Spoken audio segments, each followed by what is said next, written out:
And this is called the New Ordeal. This is right after all the pathos. It does have some pathos in it. Since Miguel got his head bashed in by the dealer we tried to rip off last night, I've had to reconsider my immediate plans for the future or non-future. I can't shake the cringy notion that it could have been me, not Miguel, who walked into that hallway first.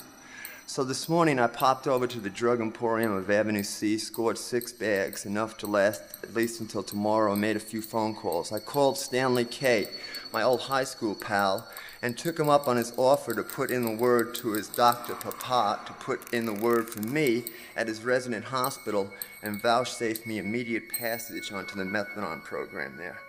Stanley turned out with his usual efficiency, calling me back within the hour and telling me to get my ass right up there. A certain Mrs. Toto would be waiting to enroll me in, as Stanley calls it, the Academy of the Future. A hospital is on the fringe of Spanish Harlem. I'm not giving out the name, but Moses saw a burning bush there once.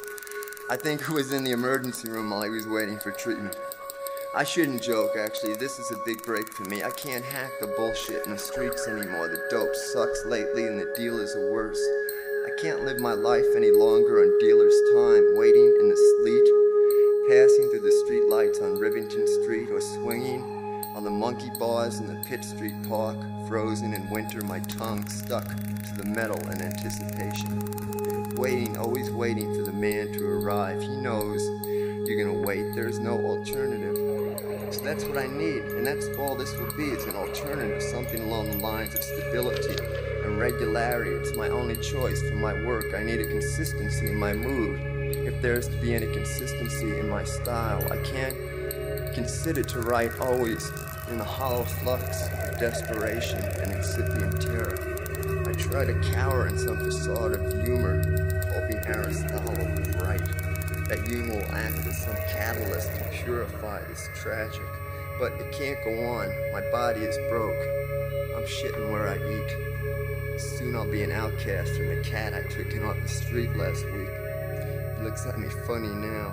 So I arrive in this cavernous building and wander through the maze of corridors in search of the methadone clinic and the awaiting Miss Tota, whom I picture as being either from the Orient or Oz. I finally find the place as I imagined, in some basement far from the big money Fifth Avenue and Dow pavilions, right around the bend from 2 swinging doors marking the morgue. I enter through an imposing looking door. The hours during which the medication is dispensed are marked on a sign which is painted a sickly yellow, not unlike the color of hepatitis. And a woman, quite attractive and not oriental, greets me. She leads me into a small cubicle of an office, and I sit down to answer questions for the seemingly endless pile of forms and releases. There is a glass window on the door, so I can see out into the clinic itself, where this Puerto Rican dude and his old lady are having a mild disagreement in a corner next to a tank of tropical fish donated by the patients. There is a nurse behind a bar, not unlike the small partition on an orange Julius stand, handing a cup full of measured liquid to a black dude with a shaved head. Mrs. Toto finishes with the more formal data and moves on to some quasi-psychological tests, old standards like the ink blot, etc. I keep getting distracted by the couple in the corner arguing. The gauges are moving to a deeper shade of red. Now I have to draw a picture of a tree. God knows what it has to do with anything. All I want is some of that orange shit in the paper cup. I draw the tree for Miss Tota and reveal more about my lack of draftsmanship than the condition of my mind.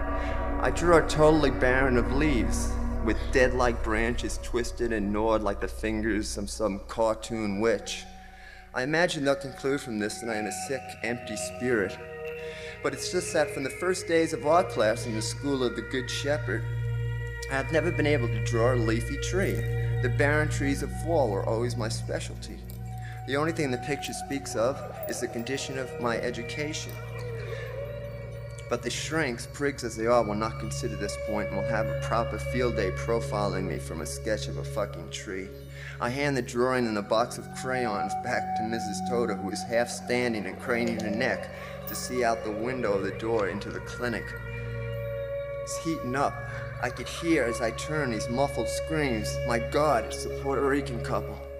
The guy is holding the girl by the nape and pushing her head down into the water of the fish tank.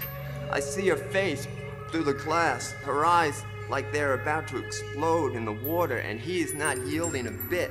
A security guard rushes in and pins the guy, but she doesn't realize for a moment that he has let her go and just stays there in frozen terror underwater. Her chin is pressed into the colored shades of gravel on the bottom.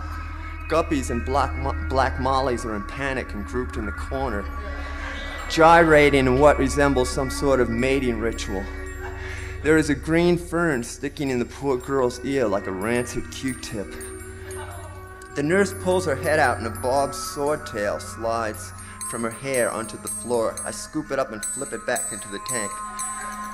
The senorita is gasping for air and at the same time going for a boyfriend's privates with the tip of her boots. The guy being held by the cord catches one good in the left testicle. It's mayhem all over, nurses diving to contain this half-drowned ball of fire. I get escorted to the door, pulled away from the fish tank, where I'm trying to ascertain the damage to a certain Siamese fighting fish who seems severely disoriented. Maybe they should have him draw a picture of a tree. Mrs. Toda at the door gives me a polite shove and tells me I can start tomorrow on the mojo juice. I can't believe my good fortune. God, this place is a veritable bedrock of rehabilitation.